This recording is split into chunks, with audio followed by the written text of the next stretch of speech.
আজকে কিন্তু আমি কোনো ট্রাভেল ব্লগ নিয়ে আসিনি। আমার এই ব্লগের পাশাপাশি আরেকটি প্যাশন হচ্ছে মেকআপ আর্টিস্ট। আজকে আমার একটি রিসেপশন ব্রাইডের বুকিং ছিল, তাই ভাবলাম এটা নিয়েই আজকে ব্লগ করি। কারণ যা গরম পড়েছে এই গরমে আর বেরোতে ইচ্ছা করছে না, তাই ভাবলাম সকাল থেকে কি কি করেছি এবং কিভাবে গেছি সব কিছুই তোমাদের সাথে শেয়ার করি। তো যেহেতু আমি ব্রাইডাল মেকআপ আর্টিস্ট এবং দেখো আমি কিন্তু এখানে সকালবেলা অর্থাৎ আগের দিনই কিন্তু আমি মেকআপগুলোকে গুছিয়ে রেখেছি, এবং যেহেতু এটা গরমকাল আমাদের কিন্তু সেই রকমভাবেই মেকআপ ইউজ করতে হয়। সো দুটো ব্যাগ ক্যারি করেছি, একটা এই ব্যাগটাতে হচ্ছে আমার হেয়ারের সব জিনিস রয়েছে, আর এই ব্যাগটাতে রয়েছে আমার সব মেকআপের জিনিস। আর এ হচ্ছে আমার অ্যাসিস্ট্যান্ট পিয়া, ও আমার স্টুডেন্ট, আগে একে শেখাতাম, মানে সবার প্রথম স্টুডেন্ট হচ্ছে আমার এ। তো ভাবলাম একেই আজকে নিয়ে যাই সাথে করে। তো সুতরাং এই আমার সাথে যায়, যখন যেখানে কাজ হয় ওকে নিয়ে যাই। তো চলো, আমাদের লোকেশন ছিল হচ্ছে কাছড়াপাড়া, হরিণঘাটা। তো আমাদেরকে তাড়াতাড়ি বেরোতে হবে, অর্থাৎ ওখানে 3টের মধ্যে পৌঁছানোর কথা ছিল। তো আমরা 1:45 এরকম নাগাদই বেরিয়ে গেছি। তো বাড়ি থেকে বেরিয়ে সাথে সাথে আমরা টোটোও পেয়ে যাই এবং স্টেশনে আসার সাথে সাথে এই ট্রেনটাও ঢোকে। তো লাক খুবই ভালো ছিল, সময়ের সাথে সাথে সব কিছুই মানে সব গাড়ি আমরা পেয়ে গেছি। ট্রেনটা বেশ ফাঁকা ফাঁকাই ছিল, ভাবছিলাম যদি ভিড় হয় তাহলে এত জিনিসপত্র নিয়ে উঠবো কী করে, কিন্তু না, দেখলাম বেশ ফাঁকাই ছিল। আর লেডিস তো এই টাইমটাতে ফাঁকাই থাকে, সুতরাং উঠতে কোনো অসুবিধা হলো না। নেমে গেছি আমরা কাছড়াপাড়া স্টেশনে। এখান থেকে এবার কিভাবে যাব সব লোকেশন কিন্তু আমরা জেনে নিয়েছিলাম। সিঁড়িগুলো এত অদ্ভুত, এখান থেকে উঠলাম, উঠে এদিক দিয়ে গিয়ে আবার এই দিক দিয়ে যাচ্ছি। একটা সিঁড়ি বানিয়ে দিলেই হয়ে যায়, এখান থেকে আবার আলাদা সিঁড়ি বানিয়েছে। হাঁপিয়ে গেলাম আমি এই করতে করতে। এই এবড়ো খেবড়ো সিঁড়ি পার করে আমরা শেষমেশ অটোতে উঠে বসলাম। অটোতে উঠে মানে এতটাই গরম ছিল সেদিনকে, একটুতেই ঘেমে স্নান হয়ে যাচ্ছিলাম এরকম। তো যাই হোক, অটোতে উঠতেই অটোটার সাথে সাথে ছেড়ে দিল। তখন বাজে 2:10, আর অটোওয়ালা বলছিল ওখান থেকে আমাদের যে লোকেশন, অটোতে টোটাল 30 মিনিট মতো ছিল। আর এই রাস্তাটা কিন্তু বেশ সুন্দর ফাঁকা ছিল।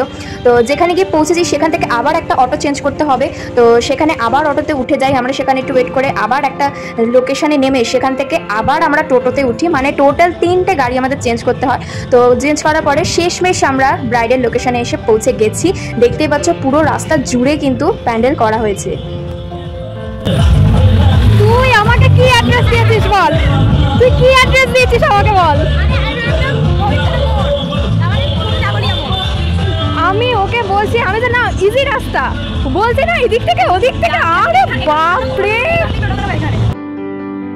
এখানের ঘটনাটা হচ্ছে ও আমাকে বলেছিল যে মানে 2টো অটো চেঞ্জ করতে হবে, বাট সেখানে 3টে অটো হয়ে গেছে এবং সেদিনকে ভোটের প্রচার চলছিল বলে অনেকই গাড়ি ঘোড়া বন্ধ ছিল, সে কারণে আসতে অনেকটাই লেট হয়ে গেছিলো। ঠিক আছে। তো এ হচ্ছে আমার স্কুলের ফ্রেন্ড, ছোটোবেলায় একসাথে পড়েছি। আগে আমরা মানে জানতাম না যে এ আমার ব্রাইড হবে, মানে এ আমার ক্লায়েন্ট হবে। একসাথে আবার অনেক বছর পর দেখা আজকে আমাদের। ভাই কেমন আছিস? তো আজকের ও হচ্ছে এই শাড়িটা পরবে, শাড়িটা কিন্তু দারুণ লাগছে আমার দেখতে, তোকে দারুণ মানাবে। তো চল আগে শাড়িটা পরে নিই। তো শাড়ি পরিয়ে দিয়েছি, শাড়ি কালারটা সত্যি খুব সুন্দর লাগছে। তো বল কেমন কি লুক চাইছিস? মনের মতন করে দে, আমার কোনো অভিজ্ঞতা নেই। অভিজ্ঞতা নেই মানে আমার মতন করে দেবো। আর চুল কীরকম করবি? তোর যেটা পছন্দ হয় সেটা করে দে, ভালো লাগে না, এমনভাবে করে যদি বাজে লাগে। খুলে দে দরজাটা। ঠিক আছে, চলো স্টার্ট করি, কেমন কি করতে পারি দেখি। তো এখানে ব্যাপারটা এতভাবেই মিরাকেল হয়ে গেছে, ওর ফ্যামিলি কিন্তু আমাকে আমার কাজ দেখে আমাকে বুক করেছিল, বাট এটা জানতাম না যে এ আমার ক্লায়েন্ট হবে। যখনই এরকমভাবে দেখি যে এ আমার ফ্রেন্ড অনেক ছোটোবেলাকার, বাট মাঝখানে অনেক বছর এর সাথে আমার কোনো কন্ট্যাক্ট ছিল না, তো ও দেখে আমাকে চিনতে পেরে যায়, মানে ও দেখে অবাক হয়ে যায় যে আমি কীভাবে ওর কাছে মানে এরকম সাজাতে আসবো, ও সেটাও ভাবতে পারিনি। তো যাই হোক, এরকম বেশ একটা কোএক্সিডেন্ট মতন হয়ে গেছে। তো বেশ ভালোই লাগলো, ওর সাথে অনেক দিন পর দেখাও হলো। তো আমি কিন্তু ওর মেকআপ বেসটা বসিয়ে দিয়ে ওর হেয়ারটা করতে শুরু করে দিয়েছিলাম। বলতে গেলে ওর শুধু লিপস্টিক আর টিপটাই পরা বাকি ছিল, আর আইল্যাশটা। তারপরে আমি এদিকে চুলের হেয়ারের কাজ করতে চলে গেছিলাম। তো আমার যে অ্যাসিস্ট্যান্ট ছিল পিয়া, ও চুলগুলো ক্রিম করে দিয়েছিল। তারপর আমি ওর হেয়ার স্টাইলটা করি এবং ও আমাকে হেল্প করে দেয় সাথে সাথে। তো ওর চুলটা একটু ওপেনের মধ্যে রাখতে চেয়েছিলাম, যেহেতু ও বিয়ের দিনকে খোপা করেছিল, তাই ভাবলাম আজকে চুলটা ওপেনের মধ্যেই রাখি।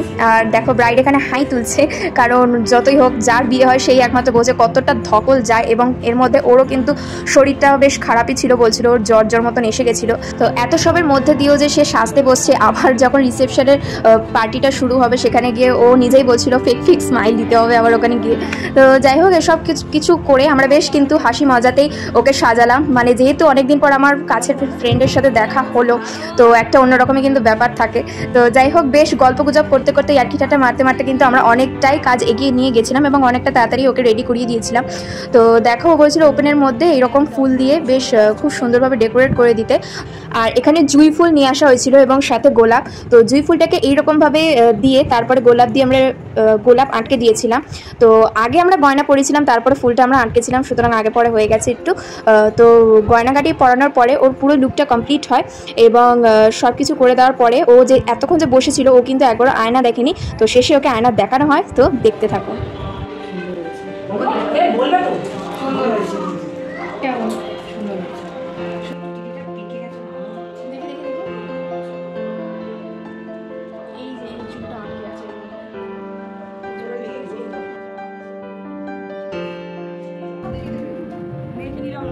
মেকআপ ঠিকঠাক আছে, স্যাটিসফাই, ঠিক আছে, ভালো লেগেছে একদম, ঠিক আছে।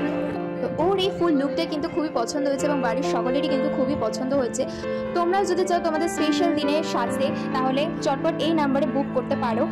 তো বলতে পারো এই ভিডিওটার থ্রু থেকে আমার নিজেরই একটা সেলফ প্রমোশন আমি করলাম, বা ডেইলি ব্লগের মধ্যেও তোমরা এই ব্লগটা ফেলতে পারো, যেহেতু অনেক দিন হয়ে গেল ভিডিও দেওয়া হচ্ছে না, তাই ভাবলাম এই ভিডিওটা আজকে দিয়ে দিই। তো কাজ হয়ে যাওয়ার পরে আমরা তাড়াতাড়ি স্টেশনে চলে এসে এবং ট্রেনে উঠে যাই। তো এই ছিল আজকের ভিডিও। কেমন লাগলো অবশ্যই কিন্তু কমেন্ট করে জানাবে।